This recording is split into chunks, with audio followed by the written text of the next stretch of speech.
What's up? How we doing, everybody? I'm DJ Jekyll 65. I will be your host on this occasion. I typically don't do these kind of videos, but this one's important, and I want to talk about the California fires going on and how I think the Navy slash Coast Guard could have came in to save the day. I am not blaming them. In fact, I'm blaming the California mayor and governor for not taking actions or allowing actions. It's their fault. Plain and simple, not going too much detail about it because I think if you're already here, you probably know more than I do, and I appreciate that. But what I don't hear is people talking about what the Navy, Air Force, and Coast Guard, and Army, and National Guard, and all that could have done.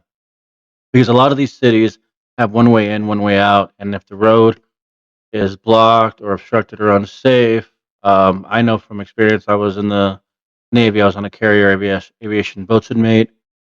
Was also part of the crash and salvage, which is firefighting of the Navy ship for the carrier, and that's what we did. We fought fires, and if we can send helicopters and ships out to islands that have volcanoes on fire or volcanoes erupting, excuse me, with volcanoes erupting and lava, and we can get people in and out, I think we could have handled something like this.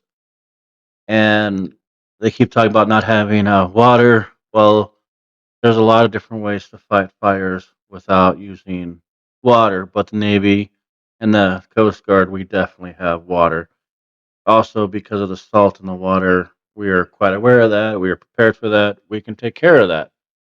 But that's just one part of what the Navy and Coast Guard can do. For example, we could hold people. And I was in 2002, the Nimitz class. The carriers are like twice the size now. We carried 8 to 10,000 people. I can only imagine what they can carry now. I'm sure they can carry at least 15,000 people. You know, we were made for 5,000, but typically we had 8,000. But in case of a crisis, we had to bring people on. We get up to like 12,000 people, and that's just what we can hold in the carrier. You know, if we're just holding people to transport them other places, whatever, then you could fit thousands of people on the flight deck itself. You know, it has a 40, 100,000 ton displacement. You're not going to sink it. The weight's not going to sink it. Look at the equipment. Plus, we don't need towers. We have our own electricity. We don't need towers for communication. We have our own. We have satellite. And on top of being able to hold people, there's another thing we can do is we have food. We've got water. We have hospitals, we have medical facilities, you know, we have all kinds of stuff. We're a floating city. If the city has it, we have it. And nowadays, actually, with things going on in, California being a Democrat state, not trying to talk bad about Democrats. I know some people that are friends and they're Democrats. I apologize, but I got to get the information out there, so please. But the carriers and Navy, we have more than what cities have. We have more resources than what cities have. We have more uh, I guess, ability. I don't know how else to put it. Fucking crazy, right? But like I said, coordinating with the Navy and Coast Guard, these planes can land on the water, on the carrier, whatever. Um, they can get refueled by the carriers, you know, destroyers, frigates, oil rigs that have that. I haven't been in the Navy in a while, excuse my terminology, but we could have refueled them, resupplied them, get them going. Plus, we know how to fix stuff, so we could have done emergency repairs as needed. Plus, um, getting helicopters out there because there's the water. There's like I call them like water bombs. It's like a water pellet. It hits the ground and explodes. Water comes out of it. But you also have chemicals that you can dump to fight the fire like this. There's also ones for that displaces the oxygen. I'm sure people know this, but they just weren't thinking about it. You displace the air, you remove the oxygen from where the fire is. The fire can't breathe. Fire needs oxygen to breathe. You remove the oxygen, fire goes out. And that's one way to fight fires without using water. You know, I mean, firefighting is nothing new. There is nothing new to that. So I think they could have gotten the Coast Guard, you know.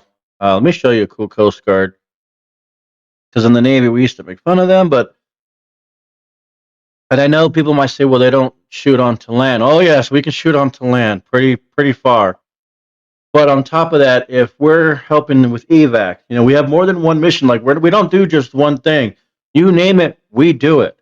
That's just how the military is. We solve problems aggressively, massively aggressively. But like I was trying to say, is you got people evacing, so we could clear the road, make the road, keep the road dry, keep the beach dry, and you would need boats like this. You would need ships like this to keep the dock and the beaches free and clear of fire. So as they get the Hummers and Jeeps and trucks to the beach, evacuating people, the helicopters landing there, or helicopters making it all the way back to the ship, whatever. But they can get the people to the beach, and we keep the beach safe. As a military, as a extraction zone. Have the ships there. Then they have other smaller ships, whether they're boats, ships, yeah, little dinghies, whatever, all kinds of little boats to and from to the ships to transport. And you have these ships to keep them, from getting catching on fire. That would be a big help, get them to safety, which would allow the other firefighters out there to fight the fires rather than look for people. On top of that, having a couple fleet out there. I mean, the size of a fleet can be anywhere from 4 ships to 12 to 200. But on top of having a couple carriers out there, 2 or 3, you could have a cruise liner. Look at this island. This is an island. Look how big this cruise liner is. Good chunk size of the island.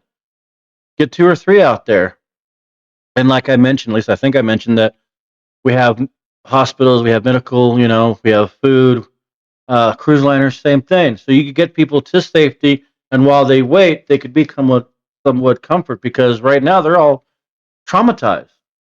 So, and they always say, come together, come together. We need to work together, come together. Well, if they're stranded, this is, easier said than done. But if the armed forces and Navy and military would step in, and I know, like I said, California's not allowing it. Well, screw it. We're the military. Come on in.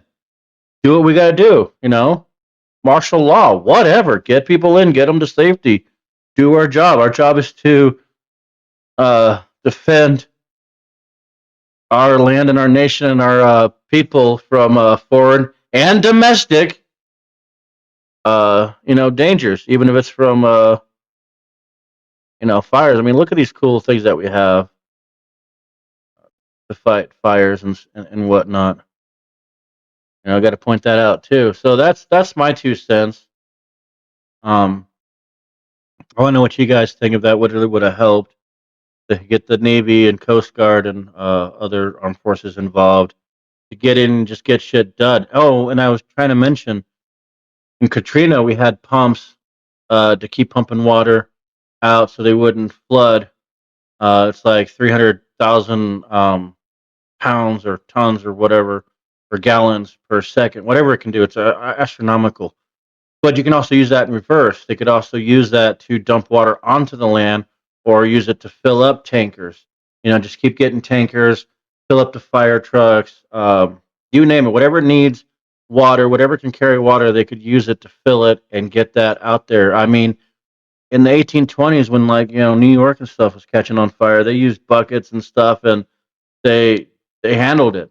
And that was with limited resources and technology that they didn't have. What we have now, they didn't have then, and they had better success. So look at what we have now. We should be utilizing it. But that's my 2 cents. God bless to those people. My prayers go out to them. This is really devastating. Um, this is hard for me to talk about. I can only imagine what they're going through. So prayers out to them. Bless. Hopefully we have a way more better outcome. I really want to know what you guys think. And if you're in the military, thank you so much. For those that are involved in this, if you come to my channel and see it, let me know your struggles because I want to know because I haven't been through this. I can only imagine what you guys go through. So if you want to, get some stuff off your chest, man, leave some comments. Let me know. Appreciate you guys. God bless and good luck to you. And I'll see you guys on the next one.